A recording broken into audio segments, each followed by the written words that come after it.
Hi hello friends, എല്ലാ കൂട്ടുകാർക്കും പുതിയൊരു റിവ്യൂയിലേക്ക് സ്വാഗതം. എല്ലാവർക്കും ഗുഡ് മോർണിംഗ്. അങ്ങനെ നമ്മുടെ സരിയു പറയുന്നുണ്ട് മനോഹറിൻ്റെ അടുത്ത്, എന്നാലും മനുവേട്ടാ അവന് രണ്ടടി കൂടി കൊടുത്തുകൂടായിരുന്നു എന്ന് പറയുമ്പോഴേക്കും, എൻ്റെ മോളെ അവർ 4-5 പേരെ ഉണ്ടായിരുന്നു. ആ 4-5 പേരും ബ്ലാക്ക് ബെൽറ്റ് ആയിരുന്നു കരാട്ടയിലെ. അതുകൊണ്ട് എനിക്ക് പിടിച്ചു നിൽക്കാൻ പറ്റാത്തത്. ഞാനും ബ്ലാക്ക് ബെൽറ്റ് തന്നെയാണ്, പക്ഷെ 4 പേരൊക്കെ ഒരുമിച്ച് വന്നാൽ പറ്റില്ല മോളെ എന്നൊക്കെ പറഞ്ഞിട്ട് അങ്ങനെ ഇരിക്കും കേട്ടോ.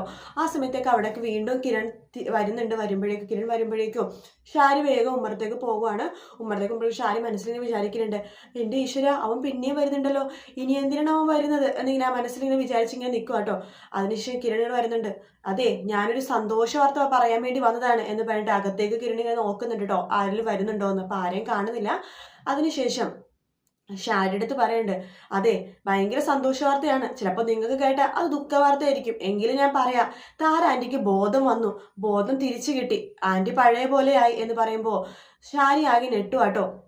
നിങ്ങൾക്ക് വിഷമമായിട്ടുണ്ടാവുമല്ലേ, നിങ്ങൾ മരിക്കാൻ വേണ്ടിയില്ല അങ്ങനെയൊക്കെ താര മരിക്കാൻ വേണ്ടിയില്ല നിങ്ങൾ ഇങ്ങനെയൊക്കെ ചെയ്തത് എന്ന് പറയുമ്പോൾ, അയ്യോ മോനെ ഒരിക്കലില്ല, അവളെ കൊല്ലാൻ വേണ്ടിയിട്ട് എനിക്കൊരു ഉദ്ദേശം ഉണ്ടായിരുന്നില്ല, ഞാൻ പറഞ്ഞില്ലേ പിടിവലിക്കിടയിൽ അങ്ങനെ സംഭവിച്ചതാണ് എന്ന് പറയാണ്. അപ്പോഴേക്കും കിരൺ പറയണ്ട, എന്തായാലും നിങ്ങൾ ഈ പ്രാവശ്യത്തേക്ക് രക്ഷപ്പെട്ടു എന്ന് പറയാണ്. എങ്കിലും നിങ്ങളെ സമ്മതിച്ചിരിക്കുന്നു, ആ സ്റ്റോർ റൂമിൽ ഒരു ദിവസം ഫുള്ളും താരാനെ കിടത്തിയപ്പോൾ താരന്റെ ജീവൻ എങ്ങാനും ആപത്താണെങ്കിൽ നിങ്ങൾ എന്ത് സമാധാനം പറഞ്ഞേനെ എന്ന് കിരൺ ചോദിക്കുമ്പോഴേക്കും ഷാരി പറയുന്നുണ്ട്, അയ്യോ മോനെ ഒന്നും സംഭവിച്ചില്ലല്ലോ, പിന്നെ ഇനിയിപ്പോ എന്താ മോനെ എന്നൊക്കെ ചോദിച്ചുകൊണ്ടിരിക്കുന്നിടത്ത് നമ്മുടെ സരി അങ്ങോട്ടേക്ക് വരുവാ കേട്ടോ. അമ്മേ ഇവൻ വീണ്ടും വന്നു, ഇവൻ എന്തിനാ വീണ്ടും സംസാരിക്കാൻ നിൽക്കുന്നത്, പറഞ്ഞിറക്കി വിടമ്മേ എന്ന് പറയാണ്. ഞാൻ വന്നതേ വേറൊന്നുമല്ല, ഒരു സന്തോഷവാർത്ത പറയാൻ വേണ്ടെന്ന്. നിന്റെ സന്തോഷവാർത്ത എനിക്ക് കേൾക്കണ്ട, എൻ്റെ മനുവേട്ടനെ ഇടിച്ച് ഈ പരുവത്തിലാക്കിയില്ലേടാ നീയൊക്കെ. അവൻ അടി കൊണ്ടോ, ഞാൻ അറിഞ്ഞില്ലല്ലോ, നീ അഭിനയിക്കൊന്നും വേണ്ട, നീയും നിന്റെ ആൾക്കാരും അച്ഛനൊക്കെ ചേർന്നിട്ടാ മനുവേട്ടൻ ഇങ്ങനെ ചെയ്തത് എനിക്ക് നന്നായിട്ട് അറിയാം. ഞാനും എൻ്റെ മനുവേട്ടനും സന്തോഷത്തോടെ ജീവിക്കുന്നത് നിങ്ങൾക്ക് സഹിക്കണില്ല, അതെന്നെ കാര്യം എന്ന് പറയാണ്. ആ സമയത്ത് കിരൺ പറയുന്നുണ്ട്, എടി അവൻ അടി കിട്ടിട്ടുണ്ടെന്നുണ്ടെങ്കിലേ അത് അവന്റെ കയ്യിലിരിപ്പ് കൊണ്ടിട്ടാ, അവനത് അർഹിക്കുന്നുണ്ട്, അതുകൊണ്ട് തന്നെയാ അവൻ അടി കിട്ടിയത്. ദേ നീ എന്നെ എന്തെങ്കിലും പറഞ്ഞോ, എൻ്റെ മനുവേട്ടൻ എന്തെങ്കിലും പറഞ്ഞാലുണ്ടല്ലോ എന്ന് സരയു പറയുമ്പോഴേക്കും കിരൺ പറയുന്നുണ്ട്, ഞാൻ നിന്നെ അധികം ചൂട് പിടിപ്പിക്കാൻ ആഗ്രഹിക്കുന്നില്ല, കാരണം നിനക്ക് പ്രസവം അടുത്ത് നിൽക്കുക, നിന്റെ വയറ്റിലൊരു കുഞ്ഞുണ്ട്, ആ ബോധം നിനക്കില്ലെങ്കിലും എനിക്കുണ്ട്, അതുകൊണ്ട് ഞാൻ പോകുവാണ് എന്ന് പറഞ്ഞിട്ട് കിരൺ അവിടെ നിന്ന് പോകുവാട്ടോ. കിരൺ പോയിക്കുമ്പോഴേക്കും സരിയു പറഞ്ഞിട്ട്, എന്നാലും നിങ്ങൾ എന്തൊരു അമ്മയാണ്, എൻ്റെ മനുവായിട്ടിടിച്ച് ഈ പരുവത്തിലാക്കി ആ കിരണൊക്കെ, എന്നിട്ടും അയാളോട് ഇപ്പോഴും മര്യാദക്ക് സംസാരിക്കാൻ നിങ്ങളെ കൊണ്ട് എങ്ങനെ പറ്റുന്നു, അമ്മയും കണക്ക അച്ഛനും കണക്ക എന്ന് സരിയു പറയുമ്പോഴേക്കും ഷാരി പറയണ്ട, മോളെ കിരണാണ് അങ്ങനെ ചെയ്തതെന്ന് നമുക്ക് ഉറപ്പൊന്നുമില്ലല്ലോ, എന്നാലേ എനിക്ക് ഉറപ്പുണ്ട് കിരൺ തന്നെയാ, അല്ലെങ്കിൽ അവന്റെ അച്ഛൻ്റെ ആൾക്കാർ, ഇവർ രണ്ടേലും ആരെങ്കിലും ഒരാൾ തന്നെയാ മനുവേട്ടൻ ഇങ്ങനെയൊക്കെ ചെയ്തത് എന്ന് പറയാണ്. മോളെ അതെന്നെ ഞാൻ പറഞ്ഞത്, അവരെങ്ങാനും ആണെന്നുണ്ടെങ്കിൽ എന്തിനാ മോളെ നമ്മൾ ഇനി ഇവിടെ നിൽക്കുന്നത്, നമുക്ക് ഈ നാട്ടിൽ നിന്ന് എത്രയും പെട്ടെന്ന് അമേരിക്കയിലേക്ക് പോകാം, മോൾ മനുമോനോട് പറ എന്ന് പറയുമ്പോഴേക്കും, എങ്ങനെ പറയാനാ, മനുവേട്ടൻ എൻ്റെ വയറ്റിൽ കിടക്കുന്ന കുഞ്ഞിനെയും എന്നെയും കുറിച്ച് വല്ലാത്ത ചിന്തയുണ്ട്, അതുകൊണ്ടാ ഫ്ലൈറ്റിൽ കയറാൻ പറ്റാത്ത അവസ്ഥയായോണ്ടാ ഇപ്പൊ പോവാതിരിക്കണത് എന്ന് പറയാണ്.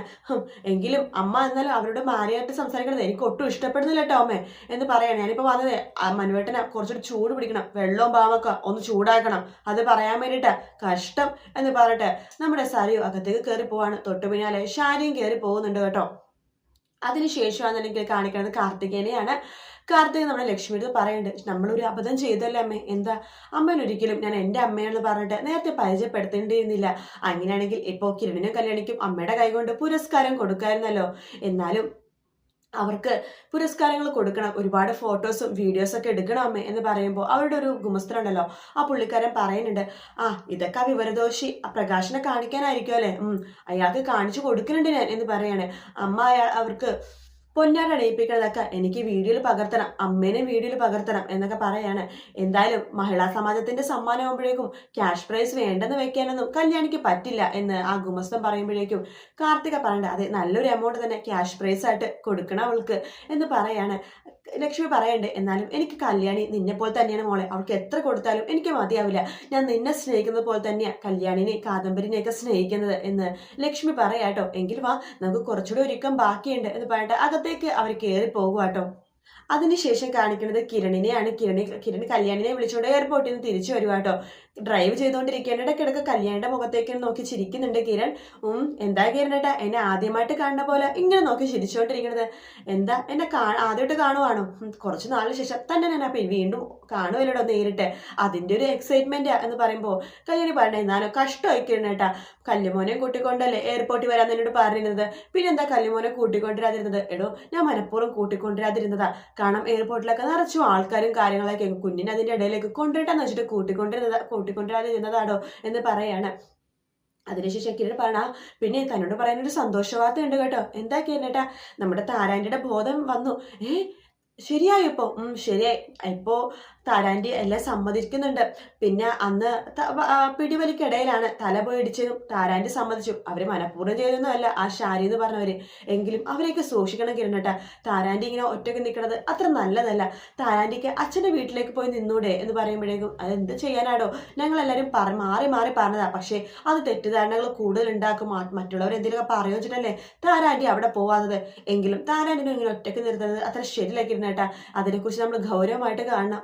അതെ, താൻ പറഞ്ഞാൽ ശരിയാണ് എന്ന് കിരൺ പറയാട്ടോ. അങ്ങനെ അവര് കുറച്ച് റോട്ടിലേക്ക് കുറച്ചുകൂടെ മാറി കഴിയുമ്പോഴേക്കും ഒരു ഒഴിഞ്ഞ റോട്ടിലേക്ക് എത്തുവാണ്. ആ സമയത്ത് കിരൺ വണ്ടി ഒതുക്കുന്നുണ്ട്. എന്താ കിരണേട്ടാ വണ്ടി നിർത്തിയതെന്ന് പറഞ്ഞിട്ട് അങ്ങോട്ടും ഇങ്ങോട്ടൊക്കെ കിരൺ നോക്കുവാണ്. അതിനുശേഷം കല്യാണിനെ കെട്ടിപ്പിടിക്കുക കേട്ടോ. പക്ഷേ കിരണേട്ടാ എന്തേ കാണിക്കണത്? നടു റോഡാണെന്ന് പറയുമ്പോഴേക്കും ഞാൻ എൻ്റെ ഭാര്യനല്ലേ കെട്ടിപ്പിടിക്കണത് എന്ന് പറഞ്ഞിട്ട് കല്യാണിനെ ഉമ്മ വെക്കും കേട്ടോ കിരൺ. ഈ കിരണേട്ടൻ്റെ ഒരു കാര്യം, വണ്ടി എടുക്ക്, നമുക്ക് അവിടെ പോവേണ്ടതല്ലേ എന്ന് പറയാണ്. അങ്ങനെ ഒരു വണ്ടി എടുക്കുക കേട്ടോ.